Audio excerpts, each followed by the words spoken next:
আমাদের এশিয়া মহাদেশের অনেক জায়গাতেই কালো প্রজাপতি মৃত্যুর প্রতীক হিসাবে বলা হয়ে থাকে। চীন, ফিলিপাইন্স এখানে যদি একটি কালো রঙের প্রজাপতিকে তার বাড়িতে উড়তে দেখা যায়, তবে এর অর্থ সেই পরিবারে মৃত্যু নিশ্চিত।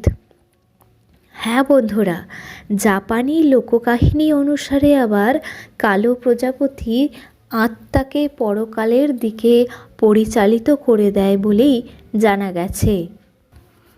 নমস্কার, পৌরাণিক কথা এই চ্যানেলে আপনাকে জানাই স্বাগত।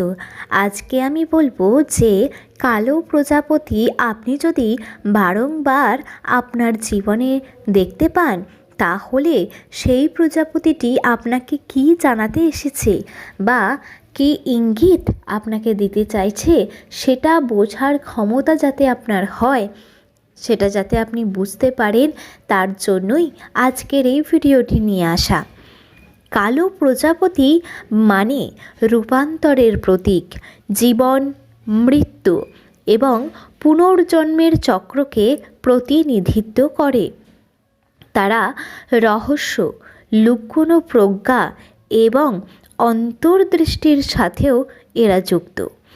কখনো কখনো মৃত প্রিয়জনদের কাছ থেকে আধ্যাত্মিক সুরক্ষা এবং নির্দেশকা, সেই সাথে মানসিক ক্ষমতার প্রতিনিধিত্ব করে। প্রজাপতিগুলি প্রায়শই তাদের জীবনচক্রের সাথে যুক্ত থাকে এবং কিভাবে তারা একটি শুঁয়োপোকা থেকে প্রজাপতিতে রূপান্তরিত হয়, এবং কালো রং প্রায়শই মৃত্যু ও পরকালের প্রতীক। এই কারণে কালো প্রজাপতিগুলি প্রায়ই পরিবর্তন, মৃত্যু এবং পুনর্জন্ম এবং নতুন শুরুর প্রতীক হয়ে থাকে।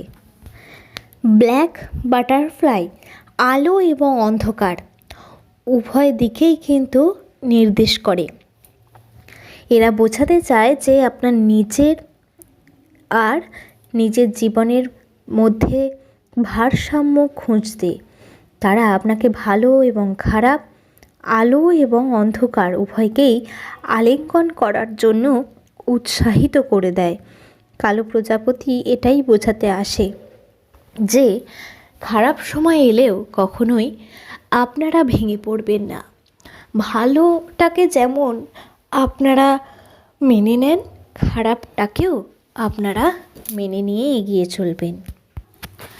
তো বন্ধুরা, কালো প্রজাপতি কখনোই অশুভ নয়, তবে এরা আমাদেরকে খারাপ সময়ের ইঙ্গিত বা বার্তা দিয়ে যায়।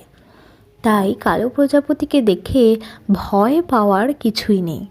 যাই হোক, আজকের ভিডিওটিতে এইটুকুনি বলার ছিল। ভালো লাগলে লাইক করুন, কমেন্টে জানান আপনাদের বক্তব্য কী এবং কী বিষয়ে আপনি ভিডিও দেখতে চান, কোনটা জানতে চান, সেটাও লিখে জানাতে পারেন।